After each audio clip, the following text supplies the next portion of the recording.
voy a crear una empresa específicamente para generación de contenidos, pero con un sonido poco antes visto, pues entre comillas, digamos que de mucha elaboración, igual es un nuevo mercado, entonces hay que llegar a convencer, casi que a hacer como toda una pedagogía, realmente a tratar de que la gente valore lo que ustedes están ofreciendo. ¿Cómo ha sido ese arrancar?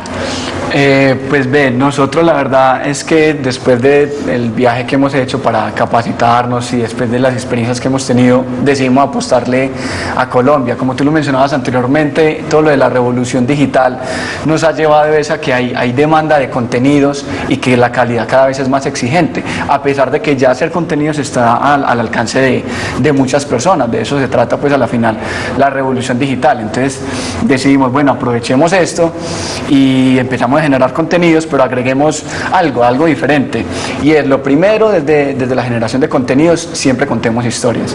Si vamos a proponer comerciales, si vamos a proponer una película, una serie de televisión, siempre queremos que la audiencia experimente un viaje que comenzó aquí y que terminó de otra manera, porque sintió, porque vibró, ¿cierto? Ese es el input. Y lo otro es, apostémosle al sonido, porque es un instrumento narrativo que nos apoya para hacer grandes producciones, para contar mejor unas historias, y ahí fue que Daniel y yo entonces coincidimos en el proyecto. Y no cualquier sonido, ¿no, Daniel? Entonces cuéntenos un poquito de qué clase de sonido es lo que ustedes le están vendiendo al público, a sus clientes, realmente le están ofreciendo un servicio diferente. Realmente lo que queremos vender es que el sonido es un elemento narrativo, así como lo es una cámara, así como lo es el uso de unas luces, de un vestuario. El sonido es un elemento que nos ayuda a contar historias, y es un elemento que no debe entrar en las producciones al final, como venga, salvémoslo, venga, miremos qué tal suena eso. Es que el sonido no es un complemento. Pongámosle una musiquita ahí como para disimular ese ruidito. Sí, no, la idea es que se piense desde el principio, y desde que se está escribiendo un guión, desde que se está escribiendo una propuesta, se piense en el sonido como uno de esos elementos, y que realmente sea el formato el que defina cómo va a sonar eso, cómo va a sonar el proyecto y cómo es que vamos a enfocar todo, desde la parte técnica, desde la parte artística, y eso cómo nos va a complementar o nos va a subsanar otras falencias que puede haber dentro del desarrollo de la historia.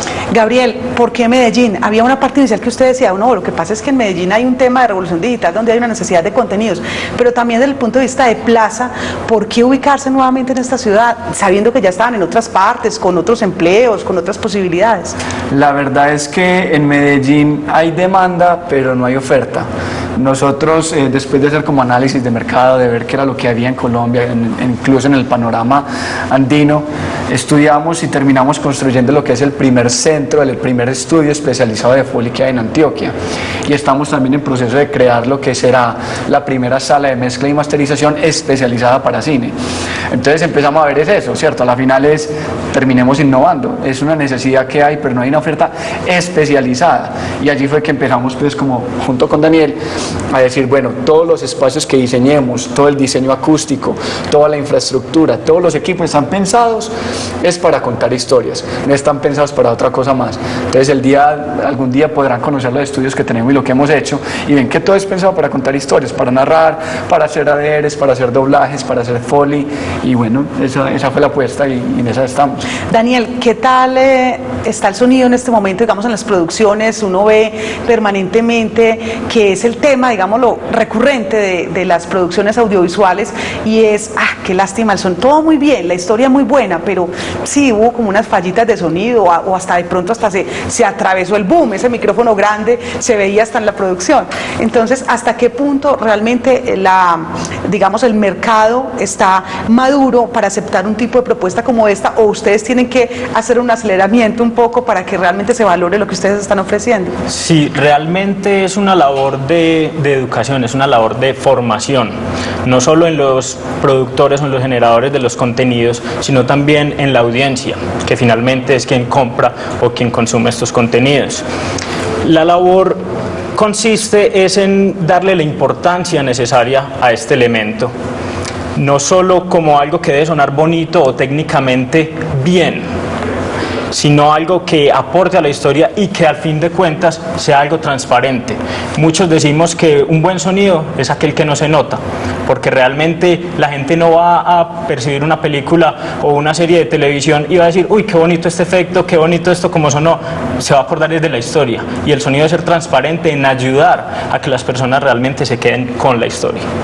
Gabriel, en el términos ya del tema que usted mencionaba al comienzo, era esa revolución digital, ¿qué es lo que está pasando en el mercado con el abaratamiento de los equipos, la entrada en marcha de todas esas pantallas que cada vez llegan a más lugares? ¿Qué es lo que está pasando ahí? ¿Cuál es la oportunidad que ustedes ven como compañía?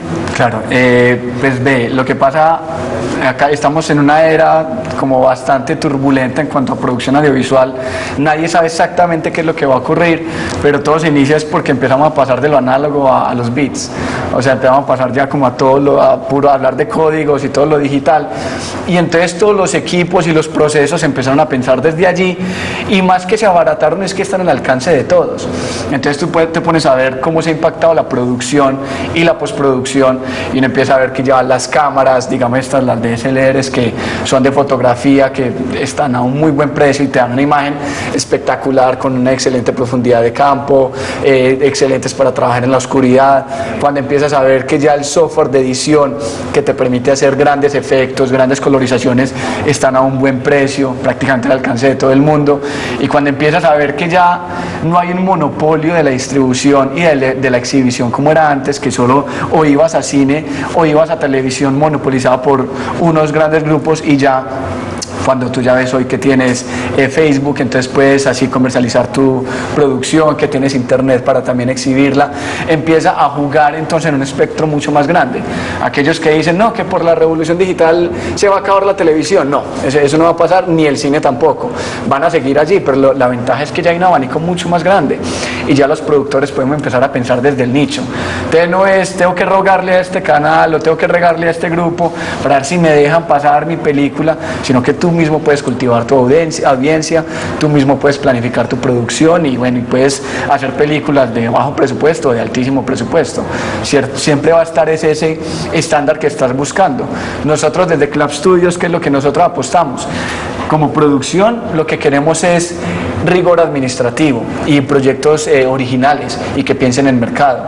Y desde la parte de sonido, apoyar para que la calidad sea excelente y óptima para un proyecto de bajo o de altísimo presupuesto, pero no tiene que dar eso por descontado. Yo creo que ahí va con la siguiente pregunta, y era precisamente para Daniel, y es: para uno tener un muy buen sonido, ¿se requiere de mucho presupuesto? No, se requiere de muy buena planeación y de ser conscientes de qué es lo que se está haciendo, ¿cierto? Porque un buen sonido no quiere decir que vas a usar los mejores micrófonos o que vas a estar en el lugar más silencioso del mundo. Un buen sonido quiere decir que está pensado para lo que se está haciendo, para el proyecto, que cada plano tenga la perspectiva, el sonido, la calidad,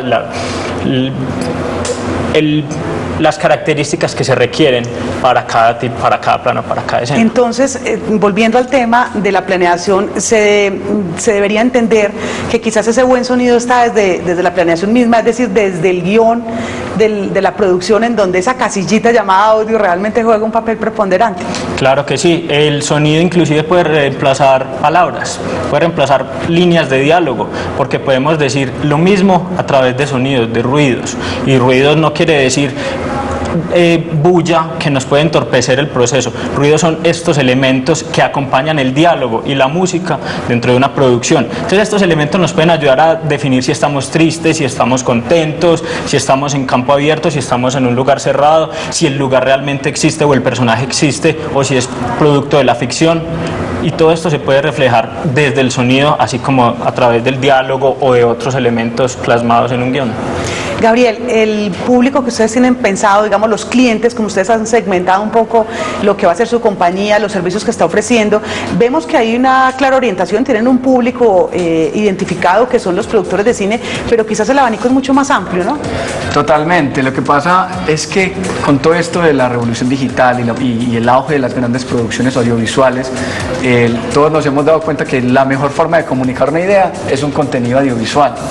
A la final, una imagen vale más que 1000 palabras, pero un movimiento vale mucho más que esa imagen para poder transmitir un concepto, algo que quieres decir claramente, ¿cierto? Entonces, claro, quienes se volvieron ya muy usuarios de esto, las mismas compañías, las comunidades que quieren manifestar y decir algo. Entonces, a la final es las personas, empresas o comunidades que son usuarias de contenidos audiovisuales, o sea, porque se quieren entretener o porque quieren comunicar algo. Las dos igual de importantes, las dos igual de válidas. La realidad es que este elemento está allí para poder transmitir mensajes. Gabriel Pérez y Daniel Vázquez, muchísimas gracias por haber estado con nosotros aquí en Negocios, en Telemedellín, con su compañía Clap Studios, y muchos éxitos. Muchas gracias a ti.